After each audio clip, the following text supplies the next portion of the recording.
Di tengah memanasnya konflik Ruben Onsu dan Sarwenda, nama Manda mendadak ikut menjadi sorotan publik. Asisten pribadi yang selama ini dikenal dekat dan mendampingi Sarwenda dalam berbagai aktivitas live shopping itu ramai diperbincangkan setelah memberikan komentar terkait polemik nafkah anak.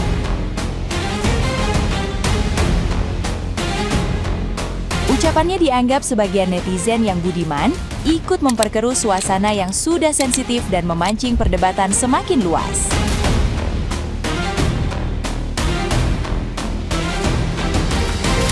Sorotan terhadap Manda semakin kuat setelah Ruben Onsu menyinggung sosok berinisial M dalam unggahan media sosialnya.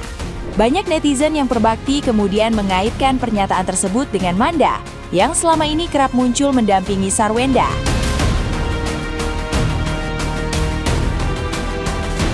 Beragam komentar bermunculan, mulai dari kritik terhadap sikapnya, hingga anggapan bahwa kehadirannya tanpa sengaja membuka sisi lain kehidupan dan dinamika internal yang selama ini jarang terungkap ke publik.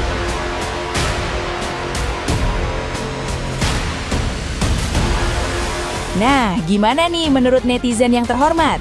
Silahkan berkomentar ya. Babu, gak usah ya.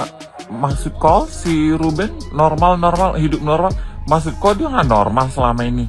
Terus anaknya yang 2 itu datang dari mana? Dari Gunung Kawi. Tiba-tiba dia dapat anak 2. Nih si Babu ini emang babi guling nih berdua nih ya.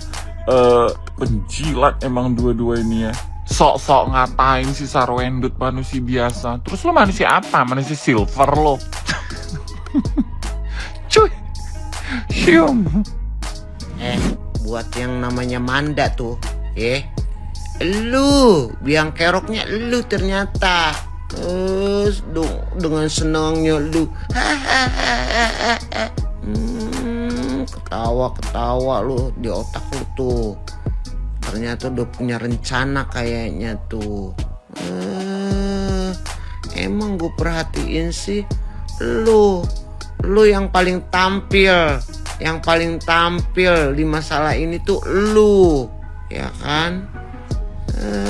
Emang sih kalau lingkungannya pada kompor meleduk provokator, ininya kita pasti akan kena.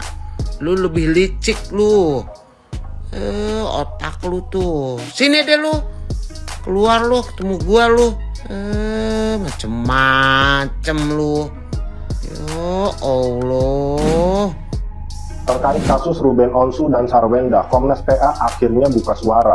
Ya cobalah Pak ditegur pasangan Sarwenda dan Gio ini, dan kita juga harus mempertanyakan mereka ini mau menunjukkan keromantisan atau kesangean di setiap konten-kontennya. Mereka sering menunjukkan gestur-gestur yang mengundang banyak pertanyaan, contohnya dengan Sarwenda yang begini, Gio yang begini-begini atau begini-begini. Nah, itu maksudnya apa Pak? Ngomong kasar di depan anak dengan bahasa tubuh yang mencurigakan juga. Nah, itu maksudnya apa? Konten-konten mereka ini ditonton sama banyak orang yang rata-rata kita aja nggak tahu Pak usianya berapa. Yang saya khawatirkan takutnya ada anak SMP atau SMA yang menonton kontennya mereka dengan gestur tubuh yang seperti itu, takutnya dicontoh. Oh, mereka aja pacaran boleh kok, mereka aja pacaran belum menikah tapi mungkin tinggal bareng boleh kok, kenapa gua enggak? Begini, mereka aja boleh kok kayak gitu, kenapa gua enggak? Gua juga mau menerapkan itu ke pacar gua pengen tahu reaksi dia kayak gimana. Nah, itu Pak yang saya khawatirkan, takutnya dicontoh. Kita ini tinggal di negara Indonesia yang masih menjunjung tinggi norma etika dan kesopanan. Meskipun harus kita akui di luar sana memang banyak orang yang pacaran, belum menikah, tinggal bareng, tapi ya jangan terang-terangan banget lah.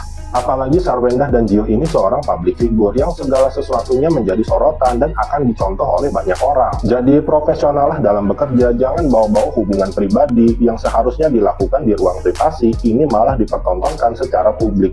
Inilah pentingnya cancel culture, supaya orang-orang benalu kayak mereka itu nggak bermunculan di ruang publik. Nih guys, bagaimana pendapat kalian nih? Babak baru dalam perseteruan antara Koko R bersama ex-wife Miss S, ya, telah memasuki kasus yang begitu krusial banget ya. Tapi bukan bersama Miss S lagi perseteruannya, bukan bersama si satu digit yang adiknya Miss S ini ikan pesut penguin bala-bala.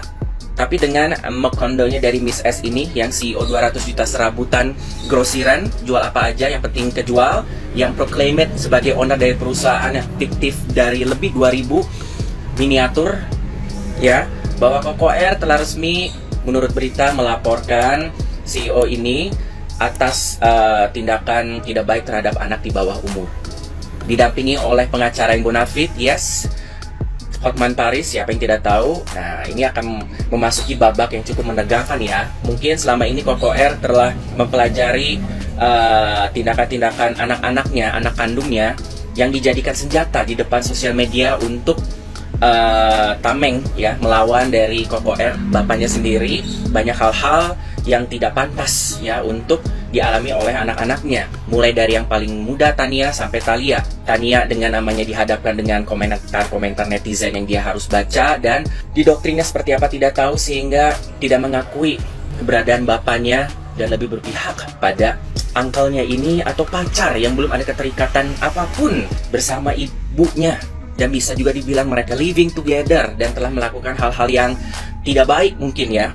Dan itu merupakan istilahnya kumpul kebo, kumpul sapi, kumpul kambing, entahlah apapun itu. Tidak boleh dilancarkan aksi-aksinya dari CEO ini, mingle-nya terhadap anak-anak yang belum resmi menjadi anaknya, bahkan bukan resmi, tiri jadinya, iya kan?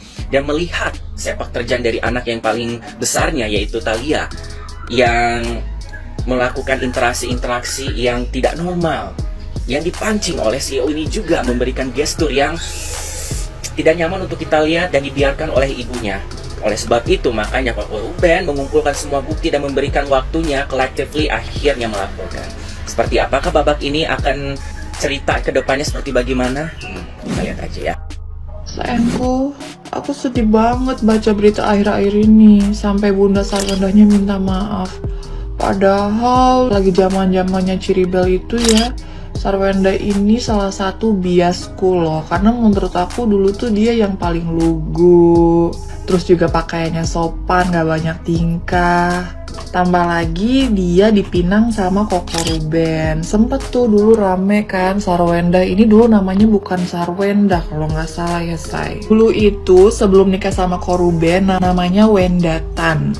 Nah setelah nikah sama Koko Ruben tiba-tiba jadi sakit-sakitan. Digantilah sama Koko Ruben ini jadi Sarwenda. Nah setelah jadi Sarwenda, dia ini sering bikin konten sama anak-anaknya tentang rumah tangganya gitulah ya. Ingat nggak zaman-zaman Sarwenda pakai daster? Terus mulai masuk zamannya Onyo ya kan. Walaupun dengan gonjang-ganjing gosip yang sedemikian rupa, tapi sampai detik ini tidak pernah terbukti itu gosip murahan say. Jadi saya ini sebagai salah satu penggemar The Onsu Family sungguh amat sangat sedih karena semenjak kehadiran CEO Dracin ini, kenapa Bunda Sarwenda jadi berubah drastis?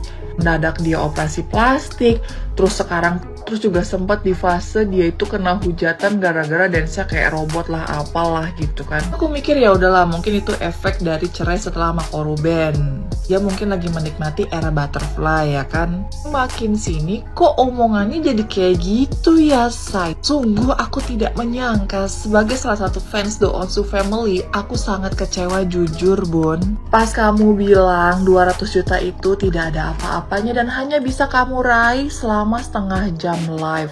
Bahkan sempat ada kata-kata kasar sama Koko Ruben yang sudah sebaik hati itu. Walaupun kamu sudah menjadi janda, anakmu itu tetap dinafkahi, KPR rumahmu tetap dibayar yang kalau di total lebih dari 500 juta.